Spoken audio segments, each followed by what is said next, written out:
Welcome back to the Runner Soul. This is the place where running meets science stride by stride.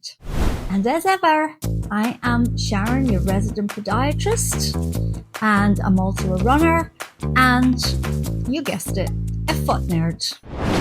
Welcome to the Runner Soul, and I am Sharon Miller, and today we're going to explore one of the most robustly supported concepts in endurance training. That is the 80-20 rule. Now, at first glance, it seems paradoxical.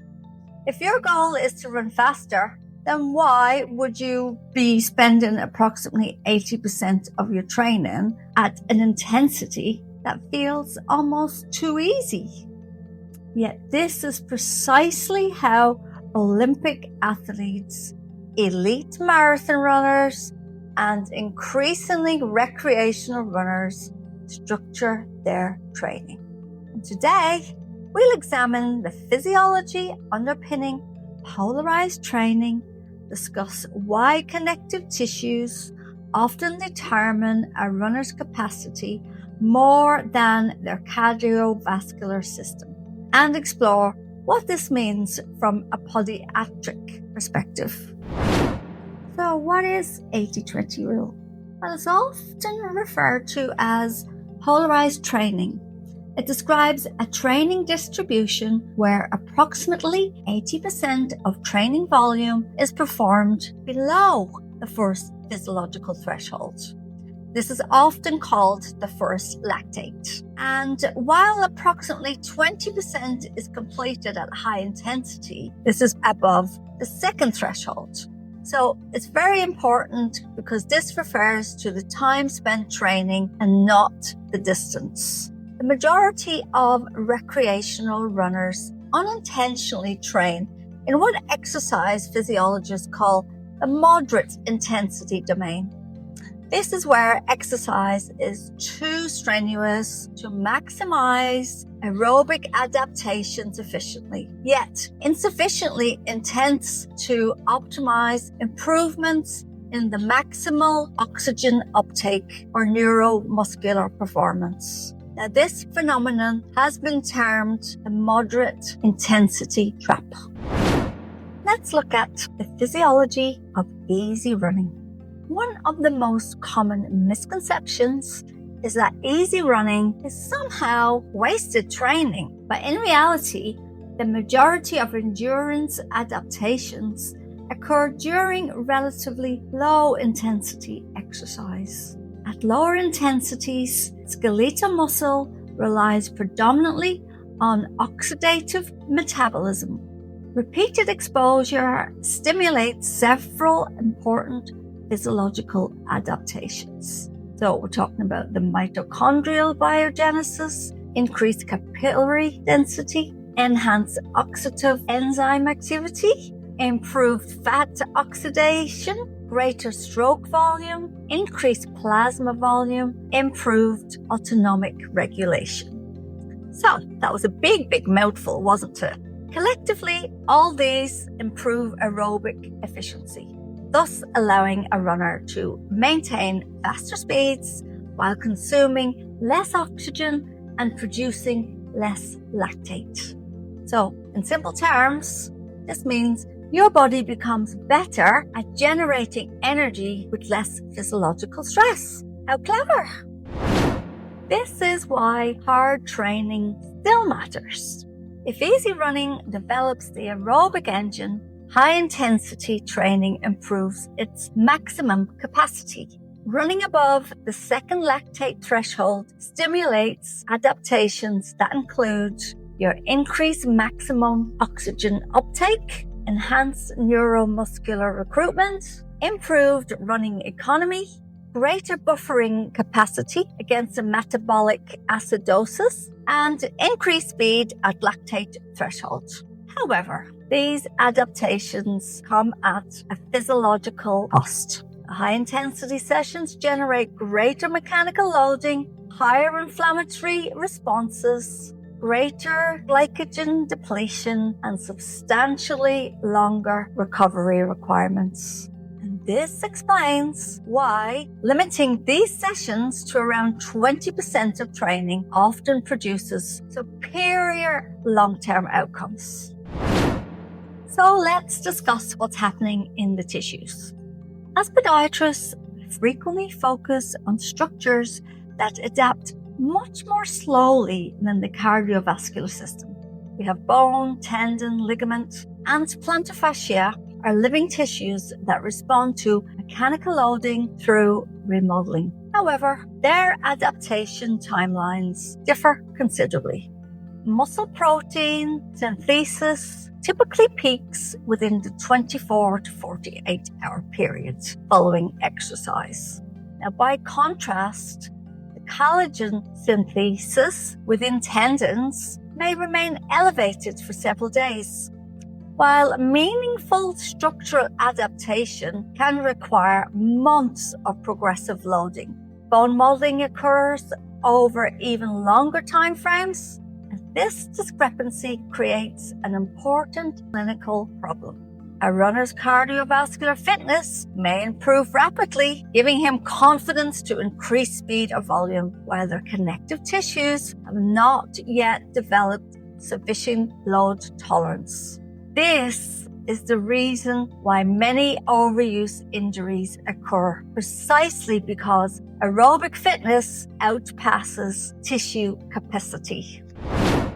Load management and running injury. Modern sports medicine increasingly recognizes that running injuries are rarely caused by a single biomechanical abnormality. Instead, they emerge when cumulative tissue load exceeds the tissue's capacity for adaptation. And this is known as tissue capacity model. And really, every foot strike generates ground reaction forces. And it's typically between 2 and 3 times the body weight during steady running. Sometimes it's more. Now, during faster running, these forces increase, but perhaps more importantly, loading rates and muscular demand will also rise. And these higher intensities produce greater strain on your Achilles tendon, increased pressure loading on the plantar fascia, higher metatarsal bending moments, larger tibial accelerations, and greater ankle plantar flexor work. Now, none of these are inherently harmful. Indeed, some of these loads are essential for the body to adapt to its terrain. But the problems arise when recovery is insufficient or progression is too rapid. This is where the 80-20 model provides an elegant solution by exposing tissues to just enough mechanical stimulus to promote adaptation while limiting cumulative high load pressure. Running economy is one of the strongest predictors of endurance performance. It describes the oxygen cost of running at a given speed. Interestingly, improvements in running economy occur not only through cardiovascular adaptations, but also through neuromuscular refinement. So, repeated easy running reinforces the efficient movement patterns. It improves the intermuscular coordination, and it enhances the tendon stiffness. The Achilles tendon, for example, functions as a biological spring. Now, a well-conditioned tendon stores elastic energy during stance before returning much of that energy during the propulsion phase. Now, this elastic recoil reduces metabolic cost. However, there's always a however. Tendons' stiffness must be developed gradually because excessive loading before adequate adaptation may instead lead to tendinopathy, which we don't want. Why recreational runners often get it wrong. Studies consistently demonstrate that recreational runners spend excessive time training at moderate intensities. Psychologically, this makes sense. Easy running can feel unproductive. Technology compounds the problem. Many runners judge sessions according to average pace rather than physiological intensity. Environmental factors also influence the pace. Got the heat, humidity, poor sleep, physiological stress, accumulated fatigue. It all adds pressure on the cardiovascular strain. Now, maintaining that same pace under these conditions often shifts the runner into a higher physiological training zone than the one they intended. Training by effort or physiological markers rather than pace alone often produces superior results.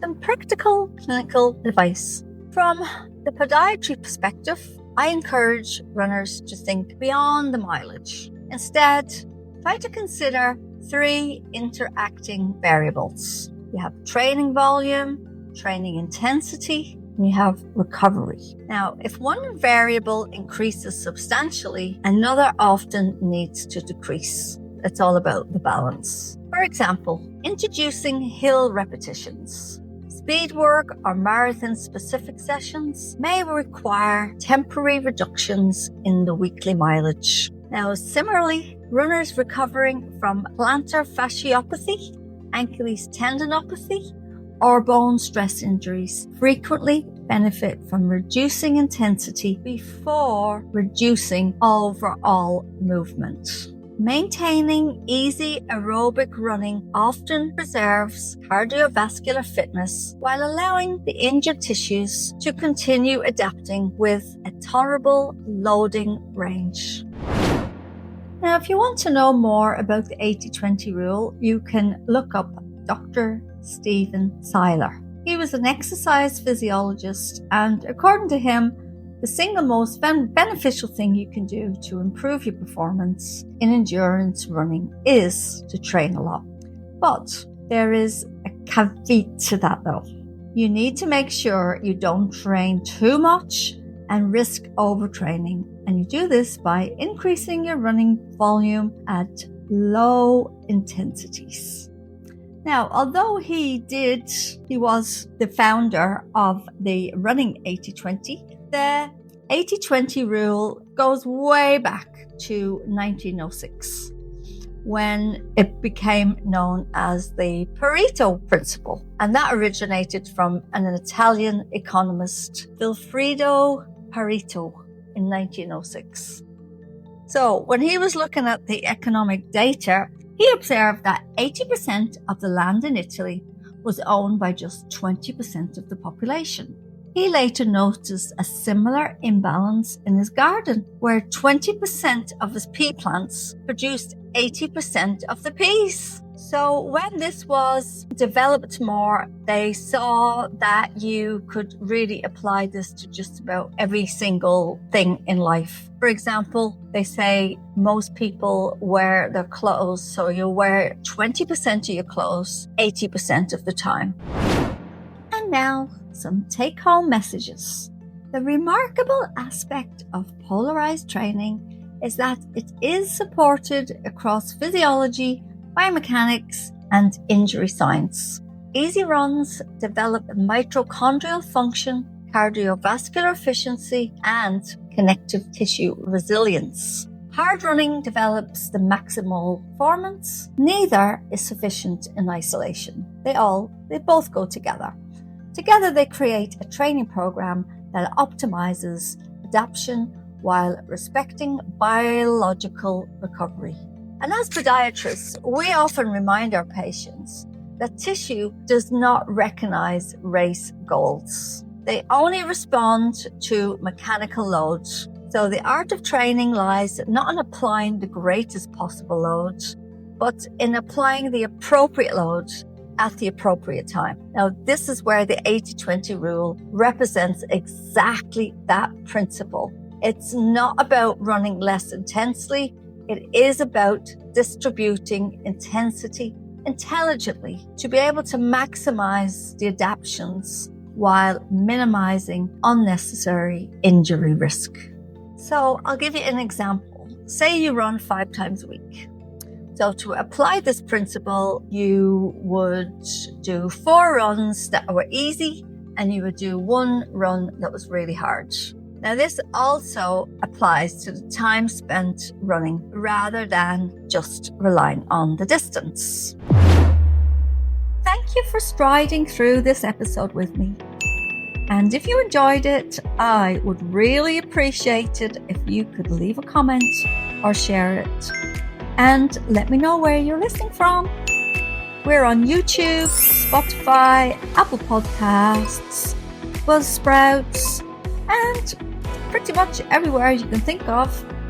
It genuinely helps more runners discover our podcast. And if you want to be part of the community that shares stories, tips, and supports each other along the way, come join us over on Facebook at the Runner Soul family. If you've got questions about your foot health, about your running, or anything and everything in between, I am always happy to help.